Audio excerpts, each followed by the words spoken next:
para todos, buenas tardes y bienvenidos a Zoom de Noticias. Es un gusto saludarlos. ¿Cómo andas, Santi? ¿Cómo estás, Jimé? Buen lunes para todos. Un gusto estar aquí en la pantalla del 4 con Zoom de Noticias. Y ya viajamos hasta Estados Unidos para hablar de esta época de tormentas tropicales, ahora el huracán Henry. Así es, el presidente de los Estados Unidos, Joe Biden, declaró en estado de emergencia Nueva York y Connecticut. La tormenta tropical Henry tocó tierra el domingo en la costa este de Estados Unidos, según informó el servicio meteorológico. Fuertes lluvias hacían que millones de personas en Nueva Inglaterra y Nueva York se prepararan para inundaciones y cortes de electricidad. Henry, que se degradó de huracán categoría 1 a tormenta tropical, llegó a suelo estadounidense cerca de la ciudad de Westerly a las 12:15 locales. Por su parte, el Centro Nacional de Huracanes estadounidense dijo en su boletín de las 15 horas que Henry registraba vientos máximos sostenidos de 95 kilómetros por hora. Los meteorólogos advirtieron que habrá fuertes lluvias y riesgo de marejada. Las mareas ciclónicas amplificadas por el aumento del nivel del mar pueden ser especialmente devastadoras, y los meteorólogos advirtieron que Henry podría provocar oleadas de hasta 1,5 metros en algunas zonas costeras. Parte del noreste del país, incluida Nueva York, fue declarada en alerta el viernes por la aproximación de Henry, que en un principio se esperaba que tocara tierra como huracán.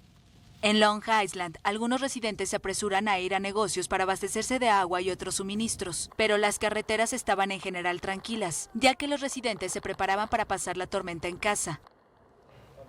Y es momento de hacer una brevísima pausa en Zoom de Noticias. A la vuelta tenemos muchas historias del mundo y novedades para compartir con ustedes, entre ellos los preparativos de los Juegos Paralímpicos de Tokio y una historia muy interesante. En Argentina, una patada del año 85 de un club de fútbol puede llevarlo a un juicio el día de hoy. Quédense allí que ya venimos con todo esto. Ya venimos. Regresamos de la pausa, seguimos adelante en esta edición de Zoom de Noticias, más temas para compartir. Así es, vamos a hablar de cine. La actriz Rebecca Hall estrenó la película de terror The Night House. Aseguró que la temática que aborda esta película ayuda a hablar a los seres humanos de temas que a veces nos reservamos. Do you guys believe in ghosts? I think there's something in my house.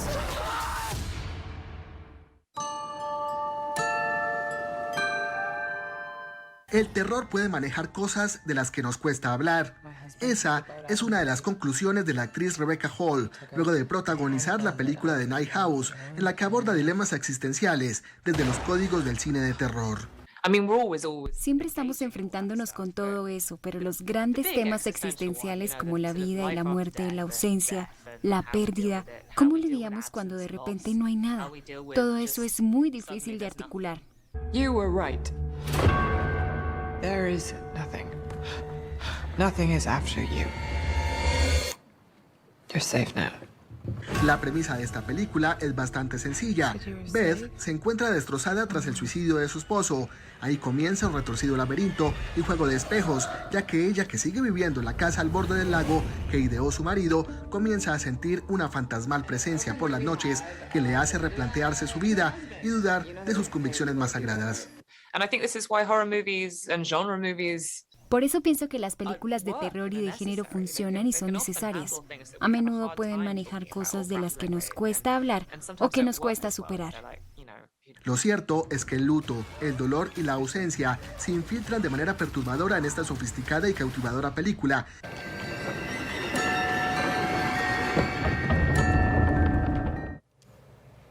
Dejamos la película de terror atrás y hablamos del Bitcoin, para muchos algo muy importante en cuanto a inversiones. Su valor superó los $50.000 y, atención, el valor máximo que tuvo fue en abril de $65.000. Es así, y ahora les proponemos conocer cuáles son las razones de esta suba.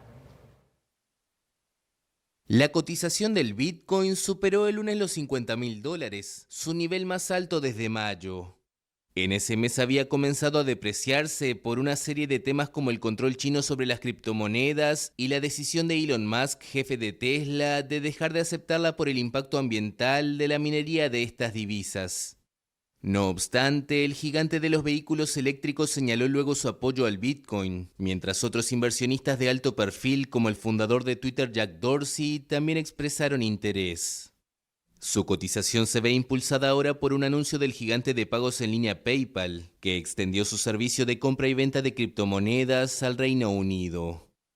El Bitcoin ha subido más de 70% desde junio, cuando se cotizó a $29.000, y la especulación es que podría seguir subiendo hacia los 100.000. Por ahora continúa lejos de su máximo histórico de casi $65.000 que alcanzó en abril. Seguimos con otros temas, hablamos del arte, pero como reflejo de la sociedad. Sí, vamos a hablar del caso de Colombia. Se abrió una exposición de grafitis que reflejan las protestas de los pasados meses. La estética de las calles de las principales ciudades de Colombia cambió durante las protestas de mayo y junio pasado, y a través de los grafitis, artistas llevaron a las paredes las sensaciones de los manifestantes, algo que hoy es reivindicado en una exposición en Bogotá. La imagen de un puño en alto, acompañada por el texto "Fuerza Pueblo", sobresale en la Galería Beta, una de las 2 sedes de Más que Calle, una exposición con obras de más de 30 artistas que extrae el graffiti de su hábitat natural. Habla la directora y fundadora de la Galería Beta, Daniela Camero Rosso. En este tema consideramos importante, justamente por eso hicimos una selección de ciertos artistas enfocados en el tema sociopolítico. En nuestra galería en particular hay un enfoque en lo sociopolítico siempre, pero para esta muestra lo enunciamos un poco más. Las movilizaciones de mayo y junio transcurrieron mayoritariamente de forma pacífica, pero en Cali y Bogotá estuvieron marcadas por la violencia.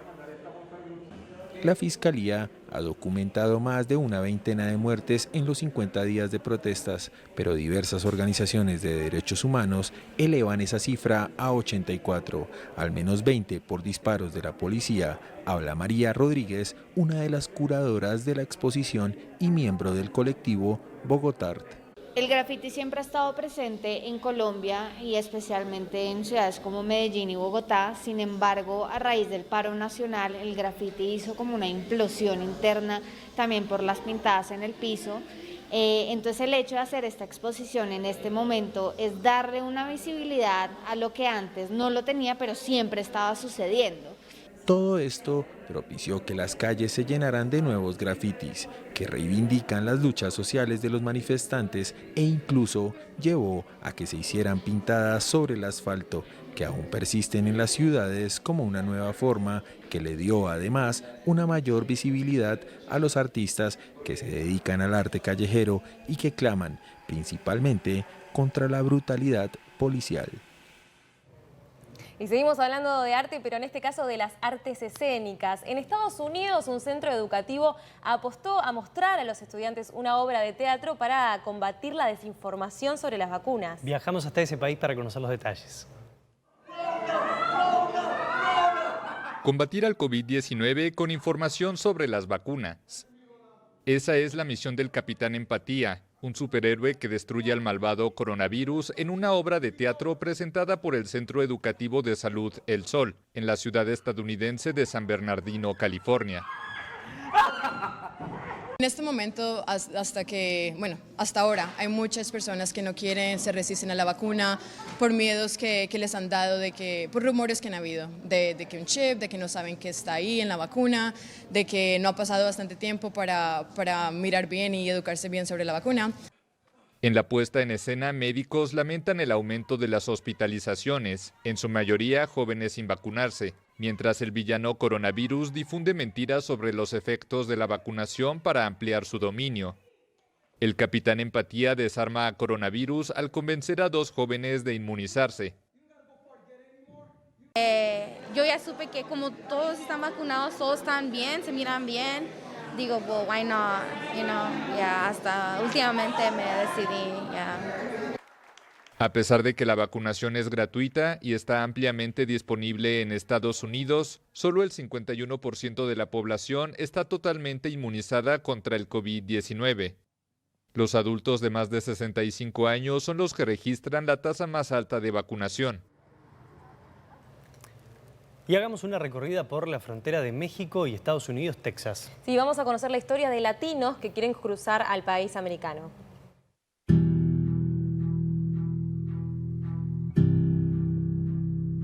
Tantas cosas que uno desea decir, que realmente uno lucha por los sueños de ellos y por ver que nuestros hijos no vivan lo mismo que nosotros vivimos. Porque a veces pienso que si ya sufrí, yo no quiero que mi hija sufra tampoco. En las últimas 3 semanas, don Eric ha intentado cruzar a Estados Unidos 3 veces, 2 por el río y ayer por el tren, pero siempre lo regresan a México en menos de un día. Historias que se repiten todos los días. Este es el río Bravo en Piedras Negras, Coahuila. Del otro lado está Eagle Pass, en Texas. Familias completas, hombres solos, mujeres con niños, así cruzan el río Bravo, caminando, sin pensar en las corrientes, sin pensar en qué pasará. Lo único que quieren es llegar al otro lado. Nos montamos en el tren y ahí en Walden nos agarraron, nos bajaron, nos pidieron los documentos y luego nuestras cosas. Datos de la Oficina de Aduanas y Protección Fronteriza de Estados Unidos señalan que en el mes de julio se registraron más de 212,000 migrantes que intentaron cruzar, cifra que no se veía desde marzo del 2000, cuando fueron 223,000. La mayoría de estas personas vienen de Honduras, Guatemala, Belice, El Salvador, Nicaragua y Haití. Así se ve la imagen desde arriba, decenas de personas esperando una oportunidad que les ayude a cambiar sus vidas. Con imágenes de Orlando Barranco, realización Orlando Montes, Ulises Grajales Valdivia, Fuerza Informativa Azteca. Y cambiamos de tema y vamos a hablar de la situación de Venezuela, que en los pasados Juegos Olímpicos ganó 4 medallas. Sin embargo, la dificultad que se plantean a todos los deportistas son la falta de herramientas para poder entrenar. Las instalaciones deportivas en Venezuela se enfrentan al abandono y el deterioro. Los estadios o gimnasios son otra muestra de un país que parece caerse a pedazos y vive sumergido entre la esperanza de ver mejoras y las promesas vacías. Un ejemplo de ello es el Estadio Brígido Iriarte de Caracas, que clama desde hace 8 años por una pista de atletismo y atención al resto de sus instalaciones. En el gimnasio de boxeo, entrenan profesionales con un cuadrilátero reparado con cinta adhesiva y bolsas de arena vencidas. La situación se extiende al apoyo que reciben los atletas por parte del Estado y al pago que perciben los entrenadores locales, entre los $2,50 y los $5 mensuales. Para el presidente de la Federación Venezolana de Atletismo, Wilfredis León, a la petición de una pista apta también se suman otras demandas. Siempre he dicho que para jugar béisbol tú necesitas el bate, el guante, la pelota, y nosotros para tener lanzadores y esto necesitamos los discos, las balas, todo ese tipo de material que necesitan los atletas de alto rendimiento y tener un equipo multidisciplinario que acompañe a nuestros atletas en todos los eventos. León espera que el presidente Nicolás Maduro cumpla con la promesa de invertir en el deporte tras la victoria de 4 atletas en los Juegos Olímpicos de Tokio. El Ministerio del Deporte reconoció que hay fallas en los centros de entrenamiento, pero culpa al bloqueo de Estados Unidos por ello. Además del Brígido Iriarte, los polideportivos, estadios de fútbol y otros centros de entrenamiento del resto del país necesitan cambios. El gobierno hasta ahora realiza asambleas con atletas y federaciones que dan un atisbo de esperanza, pero aún así se mantienen las dudas sobre la mesa, porque el Ejecutivo también se ha reunido con otros sectores productivos que aún esperan soluciones. Presenta Ultramayorista, el líder de la limpieza con su nueva imagen y su gran experiencia. Ultramayorista. Bienvenido a casa. Y son las 18:28. Recibimos a Marcelo Irachet, nos trae las noticias destacadas para esta noche en la edición de Telenoche. Buenas noches, Marce, buenas tardes.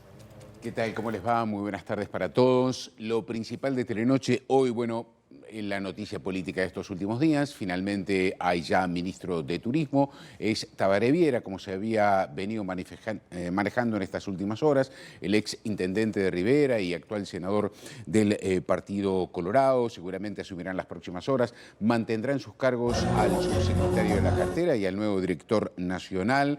Por otra parte, dijo que el tema vinculado a la proyección en cuanto a la reapertura de las fronteras no tendrá ninguna modificación. Hoy tuvo una primera reunión con el presidente de la República. Tenemos un amplio informe sobre el particular para nuestro noticiero central. Además, estaremos hablando de la nostalgia o, por sobre todas las cosas, de los controles que se vienen. Hubo una conferencia de prensa por parte del Poder Ejecutivo. Estuvieron los ministros de Interior, de Salud y también el titular del INAU, aparte del presidente del Congreso de Intendentes. Por ejemplo, les podemos adelantar que aproximadamente unos 1.500 policías como mínimo habrán de estar participando, pero a esto hay que sumar los inspectores municipales, los que estarán trabajando del INAU.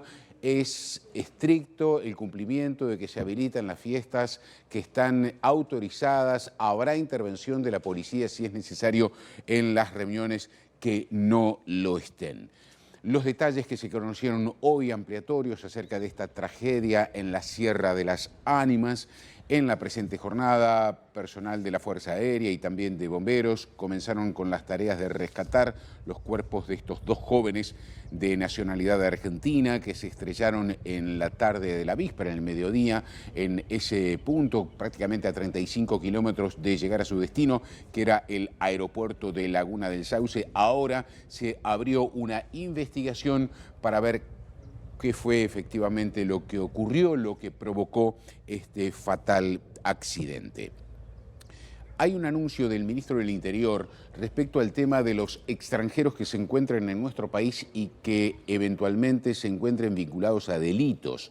Bueno, pues bien, se va a promover un proyecto de ley ante el Parlamento para que sean expulsados. Esto a raíz, entre otras cosas, de lo que hace muy pocas horas sucedió en el Chuy, donde se desbarató a una organización, en realidad eran dos ecuatorianos y un venezolano que traían gente desde el exterior, principalmente venezolanos, entre ellos, entre los damnificados, hay 11 personas, 5 de ellas eran menores y los hacían trabajar en realidad por un plato de comida. Vinieron engañados. A raíz de esto y otros asuntos, también es que se presenta este proyecto de ley. Hay una información muy importante de la Suprema Corte de Justicia, se conoció esta tarde. Se habrá de posponer esta reorganización administrativa y de recursos edilicios que se tenía proyectado realizar. En definitiva, se estaba hablando del cierre de 20 juzgados de paz en el interior del país. Esto es porque provocó la reacción de distintos sectores, hay preocupación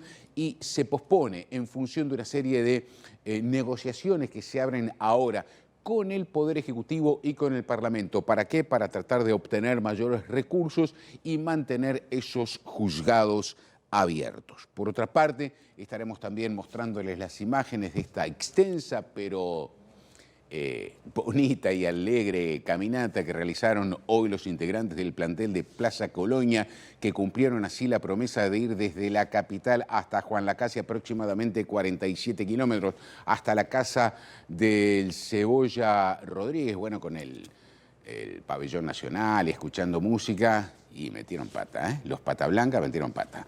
Le vamos a estar mostrando estas imágenes y algunos de los comentarios, el festejo luego de haberse coronado campeones. Y para el final, en el ámbito internacional, uno de los hechos más destacados en los Estados Unidos, la agencia que regula los alimentos y los fármacos aprobó definitivamente la vacuna de Pfizer. Dice que es absolutamente segura, que tiene altos rendimientos, en definitiva. Para Estados Unidos ya dejó la vacuna de Pfizer ser un experimento, como se venía manejando hasta ahora, y reúne todos los requisitos. 18:55, los esperamos en Telenoche. Siguen ahora Jimena y Santiago con más Zoom de noticias.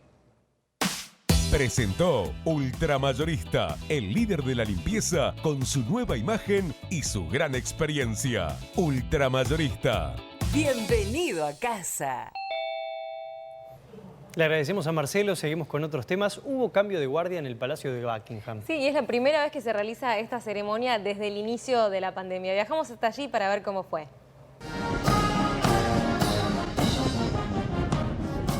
Esta mítica imagen pudo ser vista de nuevo por centenares de personas este lunes. Se trata de la tradicional ceremonia del cambio de guardia del Palacio de Buckingham, residencia oficial de la reina Isabel II en Londres, un espectáculo que fue cancelado en marzo de 2020 para evitar aglomeraciones y contagios de coronavirus.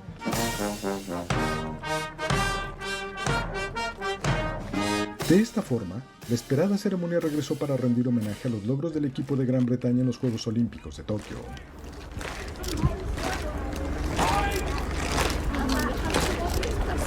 La canción Gold de Spandau Ballet, el himno olímpico y Carros de Fuego, así como One Moment in Time de Whitney Houston, fueron algunos de los temas interpretados por la banda de los guardias de Coldstream, ataviados con los clásicos trajes escarlatas y altos sombreros negros. Entre gran expectación y un fuerte despliegue policial, el regimiento marchó desde Wellington Barrack hasta el Palacio de Buckingham para relevar a la vieja guardia. Una ceremonia que espera repetirse cada lunes, miércoles, viernes y domingo a partir de las 11 de la mañana, hora local.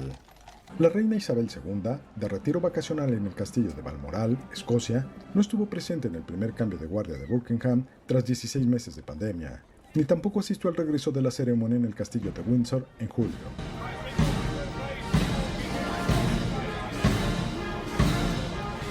Y ahora un consejo de Acompaña. Si vos o alguien de tu familia tuvo que estar internado, este dato que te vamos a pasar es vital para que recuperes tu calidad de vida. Se trata de Acompaña Rehabilitación, un servicio de recuperación integral para todas las enfermedades y también incluye post-COVID-19. Nosotros te lo recomendamos de corazón. Mirá.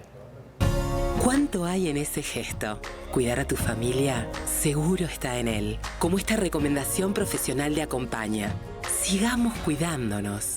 Una forma de hacerlo es acompañarte en tu paulatina recuperación y rehabilitación física con Acompaña Rehabilitación. Acompaña, enfermeros que te cuidan. 0800-8939.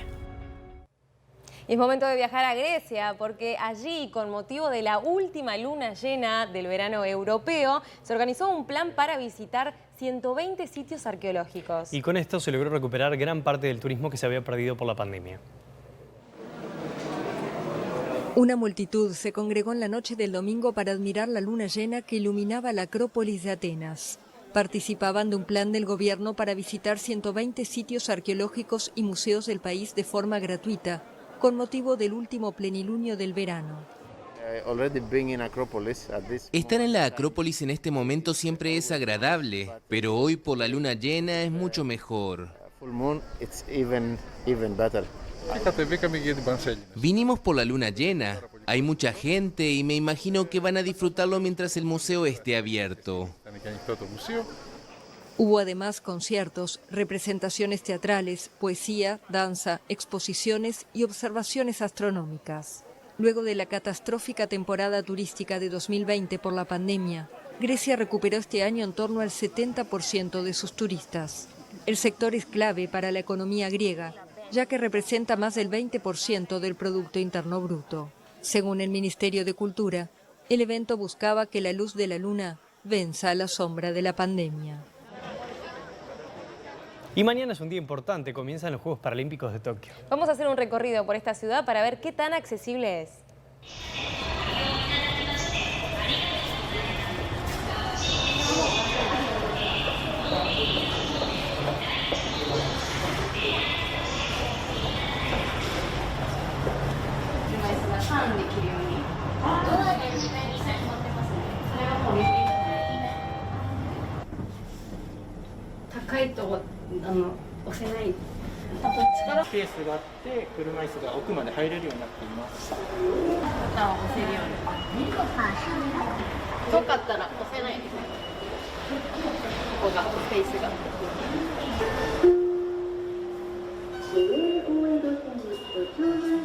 In Tokyo, about 96% of the stations are accessible.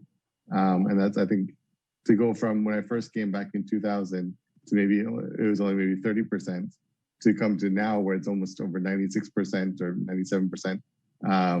It's, I think, a real testament to the effort that's been put into accessibility here in Japan.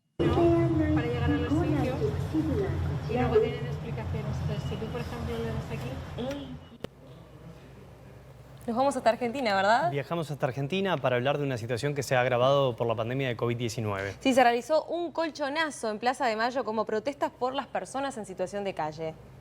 Distintas organizaciones sociales realizaron una protesta con un colchonazo en Plaza de Mayo en reclamo de soluciones para las personas con situación de calle y del tratamiento de un proyecto de ley nacional presentado que cree un programa de inclusión y abordaje integral de la problemática. Creemos que es imprescindible dar este debate en la sociedad de la extrema vulnerabilidad que pasamos. Y bueno, venimos a pedir eso, a reclamarlo y a poder dar un debate con la sociedad, a contar qué es lo que quiere ser la ley, que no quiere ser una otra asistencia más, sino que quiere ser un proceso de integración a una población que está súper vulnerable. Y bueno, queremos discutir que en la pandemia esto se agravó y que queremos discutir una solución y que venimos con una propuesta. y que la propuesta para nosotros es la aplicación de la ley en cada uno de los municipios, principalmente aquellos como la Ciudad de Buenos Aires, que tiene un alto presupuesto para hacer esto, no solamente una pronta solución, sino una solución definitiva por los recursos humanos, los espacios que hay para poder esto resolverlo, y de hecho ya hay espacios funcionando en la Ciudad de Buenos Aires donde son centros de integración. Lo que pasa es que son situaciones aisladas y no un proceso de integración generalizado de la situación. La manifestación se enmarcó en el Día Internacional de Luchas de la Gente en Situación de Calle en Latinoamérica y el Caribe y se realizó de forma simultánea en Uruguay, México y Brasil, entre otros países. En la legislación porteña tenemos una ley 3706 que está, así como te lo digo, Horacio Larreta no la cumple, ¿no? Porque no existe más paradores, son centros de integración, así lo dice el artículo 3706, el artículo 4, que no se dice más paradores, sino centros de integraciones. Nosotros acá, los compañeros, estamos de acuerdo que nos venden un plato de comida, una frazada caliente, pero queremos otra cosa, queremos avanzar, queremos estudiar y recuperar nuestro derecho. Las personas que ustedes ven acá y yo mismo somos todas personas en situación de calle y hay que tomar a las personas como eso, como personas, como seres humanos y trabajar con todo lo que nos aqueja, la falta de trabajo, la falta de educación, la falta de salud, el consumo problemático del cual somos víctimas, no somos victimarios y no criminalizar la pobreza es una cuestión básica como para laburar este problema como hay que laburarlo. Y atención a esta noticia, una patada del 1985 generó que en la actualidad se tenga que rematar un club deportivo. Así es una situación que pasó también en la Argentina y vamos a conocer los detalles. Club Unidos de Olmos se llama y está a punto de ir a remate por una historia que nos lleva a remontarnos 36 años en la historia de este club, en donde, sí, puede sonar insólito, pero también, digo, una patada mal dada, una lesión severa que termina con un jugador perdiendo la pierna y es el que le hace el juicio que ahora termina con esta historia. ¿Estás hablando de cuánto tiempo atrás? 36 años, o sea, la justicia... Cuando es lenta, yo no sé si está en justicia, ¿no? Vinimos aquí hasta el centro vecinal Unidos de Olmos, que como ustedes bien contaron, corre peligro de remate, de ejecución por una causa que empezó en 1985, un partido de fútbol que se jugó aquí en esta misma cancha donde nosotros estamos en 44 y 184 en la localidad de Olmos, partido de La Plata. Un día de lluvia, una cancha embarrada, mojada, un jugador que patea a otro, lo fractura, esa fractura tiene complicaciones, termina lamentablemente en una amputación. El damnificado inicia una causa legal que tarda 36 años en resolverse y que hoy afecta a este club barrial con una posibilidad de ejecución y con la ejecución justamente de los lotes donde está ubicada la cancha. O sea, lo que perdería el club es prácticamente una de su esencia, que es la cancha de fútbol. Para eso, para evitar, la comisión directiva del club está haciendo una colecta de dinero con los vecinos, con bonos contribución, con transferencias de cuentas bancarias, porque tienen que juntar entre 1 millón y 5 millones de pesos. O sea, un monto que para un club barrial, claro, en cualquier circunstancia es muy complicado. Después de 2 años de pandemia, muchísimo peor. Por eso nosotros estamos aquí con dirigentes y con miembros del club para que nos cuenten un poco cómo están viviendo esta situación. Jorge, vos me contabas que hace muchísimos años que sos parte del club. ¿Cómo estás viviendo este momento? Con mucha congoja. Nosotros nacimos, crecimos acá en Unidos de Olmos. Es una parte importante de nuestra vida. Yo hace más de 40 años que estoy en el club, entré a una comisión, a veces sí, a veces no estando, pero con más de 40 años y siempre con esta espada que tenemos clavada en la espalda, que es este juicio injusto que nos toca padecer. Injusto por muchos motivos, pero realmente hoy, después de 36 años, nos vemos en esta situación que ya es dramática para nosotros, ¿no? Y para la vida institucional del club. Además, ustedes son los únicos que quedaron en la causa, digamos, las denuncias que inicialmente fueron hacia otra persona, al que pateó al damnificado, hacia otro club, ustedes fueron los únicos que quedaron. Sí, en realidad se iniciaron las acciones en contra de la Liga Amateur Platense, Tolosano, el jugador de fútbol que quebró a la persona y bueno, quedó Unidos de Olmos, digamos, en definitiva, hay algunos factores que inciden en esto, digamos, fundamentalmente la idea de que a nosotros nunca nos llegaron las notificaciones de que estábamos en juicio. Normalmente era la parte actora la que tenía que enviarnos para que nosotros hagamos las defensas en un tiempo prudencial, y como el club es muy grande, ir a carta, imagínate que en el año 86, 87 no había internet, no había ni celulares, y todo se dirigía a través de cartas, y nuestros abogados eran gratuitos porque nosotros no podíamos costear un abogado. Las defensas se hacían casi imposibles o se vencían en los tiempos y en los plazos, y eso fue que nos declararan en rebeldía. Si bien nosotros quisimos después con otros abogados tratar de solucionar el tema, jamás pudimos levantar el tema de la rebeldía que nos habían impulsado, que nos habían dado en ese momento. Ustedes imagínense que nosotros lo que más queríamos era defender nuestra entidad. Luis Pérez también es el presidente del club, y vos, Luis, me contabas que te enteraste de esto hace 20 días, no sabías de la causa. Exactamente, yo hace 6 años que estoy en el club, 2 como presidente, y no me había enterado de la causa. Me enteré por un llamado del hijo del hombre que tuvo el accidente. Me comentó que estaba muy avanzada la causa. Obviamente le pedí el número de la carátula, el expediente, para pasárselo a mi abogado y que se ponga, que tome vista de y bueno, ahora está tratando de negociar y solucionar el problema. Y seguimos hablando de otras noticias y viajando por el mundo. Se está previendo la construcción de un mega aeropuerto en la Ciudad de México. Habrá 30.000 trabajadores afectados a este proyecto. Faltan poco más de 200 días para que el ejército tenga que entregar acabado el nuevo aeropuerto de Ciudad de México. Se trata de una magna y polémica obra del presidente Andrés Manuel López Obrador que pretende ser construida en tiempo récord para descongestionar el actual aeródromo de la capital. Más de 30.000 personas trabajan día y noche en su construcción. Según el capitán e ingeniero Raúl Miranda, se lleva un avance del 65%. Bueno, yo creo que es uno de los retos más importantes que ha tenido la Secretaría de la Defensa Nacional en materia de obra. Es la obra más grande de la historia, creo yo.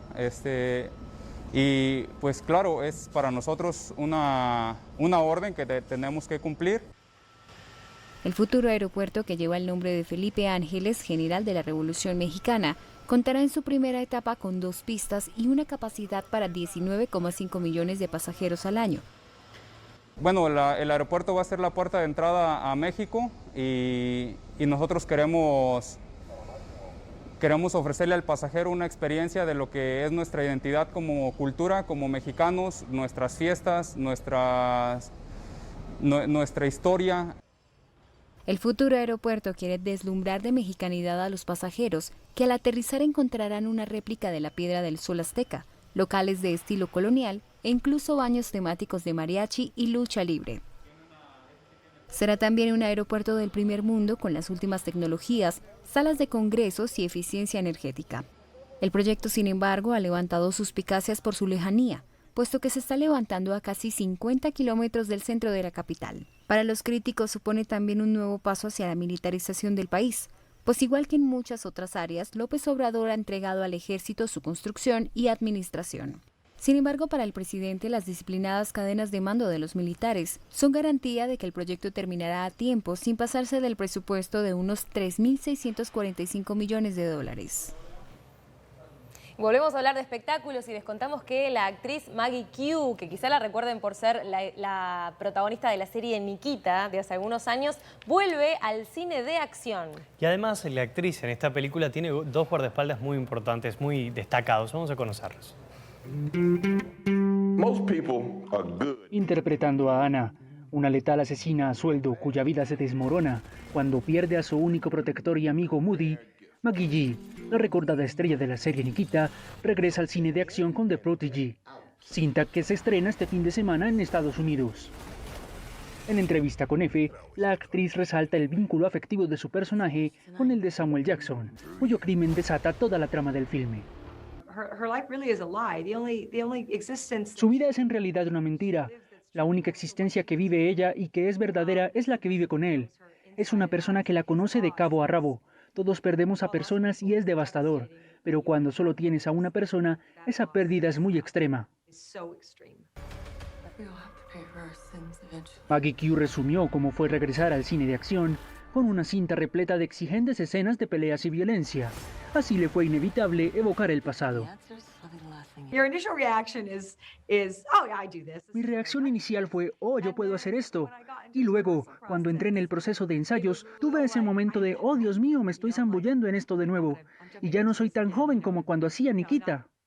En varias ocasiones, la artista citó el nombre del veterano realizador neozelandés, Martin Campbell, como un mentor para ella y la persona que la guió durante The Prodigy.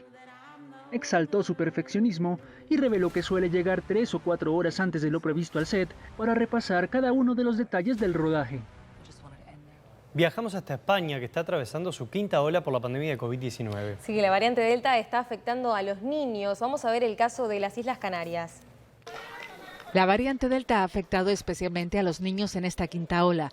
Tan solo en Gran Canaria se ha llegado a los 70 casos diarios. Y aunque la enfermedad se suele pasar de manera leve, hay síntomas que hay que tener en cuenta. Seguimos teniendo síntomas respiratorios, pero a veces pueden ser muy leves, como simplemente un poco de rinorrea, un poco de moquitos, un poquito de tos. A veces puede ser malestar, febrícula o fiebre. Algunas veces también pueden ser síntomas gastrointestinales. La mayor parte de las veces son los adultos los que la transmiten a los niños, que solo suelen acabar ingresados si tienen patologías previas. Ahora en verano, lo complicado es distinguir el SARS-CoV-2 de otros virus respiratorios que inusualmente han llegado en la época estival. Estamos sufriendo lo que se vio también en otros países, que vieron cómo los virus de la temporada de invierno y otoño se desplazaron a verano, como si el coronavirus hubiera ocupado su hueco, y eso es lo que poco a poco hemos visto también aquí. Ahora nosotros estamos teniendo mucho más problemas con otros virus, como son el VRS, los rinovirus, y se están juntando con la quinta ola. Un problema añadido para los hospitales y la atención primaria, que creen que tiene parte de su origen en la contención previa de otros virus por la prevalencia de la COVID y una relajación en el uso de la mascarilla. Y les compartimos una situación que se está viviendo en Alemania. Se trata de la segunda huelga en el transporte de pasajeros en lo que va del mes. La medida generó la suspensión del 75% de los viajes de larga distancia. La segunda huelga de maquinistas alemanes convocada por el sindicato GDL en este mes arrancó esta madrugada en el transporte de pasajeros después de que la acción de protesta comenzara el sábado en el de mercancías. Así, la huelga, que concluirá el miércoles a las 2 de la madrugada, afecta desde hoy tanto a los trenes de larga distancia como a los regionales y de cercanías. A pesar de ello, la empresa de ferrocarriles alemanes Deutsche Bahn tiene previsto garantizar a los usuarios una oferta estable del 25% de las plazas de larga distancia y del 40% en los trenes regionales y de cercanías con diferencias entre regiones. GDL exige para todos los maquinistas y todo el personal ferroviario una subida salarial del 1,4% y un plus por pandemia de 600 euros en 2021 y otro aumento del 1,8% en 2022 con una vigencia de 28 meses, además de mejoras en los horarios y protección para sus pensiones. La Deutsche Bahn, por su parte, ha ofrecido un aumento salarial en 2 etapas, un 1,5% para el 1 de enero de 2022 y del 1,7% para el 1 de marzo de 2023 y hasta finales de junio de 2024. El sindicato GDL es, con sus más de 37.000 afiliados, notablemente menor que EVG, que cuenta con unos 185.000, pero representa alrededor del 80% de los maquinistas de Deutsche Bahn. Y hablamos de helados. ¿Cuál es tu sabor favorito? Dulce de leche. Y me gusta mezclarlo con frambuesa o limón. A ver si te gusta mezclarlo con helado de maíz. ¿Mira? Una iniciativa mexicana. Sí, bueno, recordemos que el maíz es el alimento base de las culturas prehispánicas. Vamos a ver este nuevo sabor de helado. Nosotros estamos como que a lo mejor hasta hechos de maíz. Es la fuente más importante de la alimentación y rescatarlos yo creo que también vale la pena porque conocemos diferentes variedades de maíz. Y bueno, probar un postre con maíz, yo creo que también es único. Es un poquito complicado porque no es un helado normal, no es un helado así como que todo lo echas y ya se hace, sino que lleva un proceso. Desde que funcionaba, cuando nosotros iniciamos, pues realmente no teníamos idea, pero pues poco a poco lo íbamos haciendo y ya cuando ya teníamos el producto hecho, pues ya el otro reto era que pues lo conocieran, porque nadie sabía que existía un helado de maíz o nadie sabía que era posible hacerlo. Y antes de despedirnos viajamos a Israel, que vive su cuarta ola de la pandemia y pese a haber realizado una vacunación masiva, como ya hemos visto, más de 1 millón de adultos se niegan a vacunarse. Veamos cuáles son las razones por qué esto esté sucediendo. Viajamos hasta allí, les dejamos esta información y nos despedimos. Ha sido un placer compartir esta edición de Zoom de lunes con ustedes. Nos reencontramos mañana, 18 horas, en la pantalla del 4, vivo para vos. La abundancia de vacunas, su rápida administración y una efusiva vuelta a la normalidad generaron en Israel una ilusión que se evaporó en pocos meses debido en gran medida al estancamiento en las cifras de inoculados, ya que más de 1 millón de adultos se niegan a vacunarse. Un incesante aumento en los casos desde hace 2 meses ha sumergido al país en una cuarta ola de la COVID-19, la primera posvacunación, con cifras de contagios diarios que rondan los 8.000 y se acercan a los máximos registrados en enero. Tras superar los 5 millones de inoculados a mediados de marzo, Israel, con poco más de 9 millones de habitantes, observó con sorpresa un repentino aplanamiento de la curva de vacunados que se ha estancado en casi 5,5 millones de inoculados con ambas dosis. Las cifras del Ministerio de Sanidad evidencian que la cantidad de personas que rechaza la inyección varía con la edad. Un 20% de los adultos de entre 20 y 50 años no quiere recibirla, entre los 50 y los 70 años son alrededor de un 15% y entre quienes superan esa edad el porcentaje es menor al 10%. Según los expertos, el 30% de los no vacunados forman parte de la minoría árabe de Israel, que representa cerca de un 20% de la población. Destaca también la presencia de comunidades judías ultraortodoxas que, al igual que los árabes, registran algunos de los índices de recuperación más altos del país. Sin embargo, según algunos asesores del gobierno israelí, el denominador común entre quienes no se vacunan no radica en cuestiones religiosas, políticas o ideológicas, sino que se resume en la pobreza, la falta de conocimiento y la dificultad de acceder a información confiable, algo que se aplica a ambas comunidades.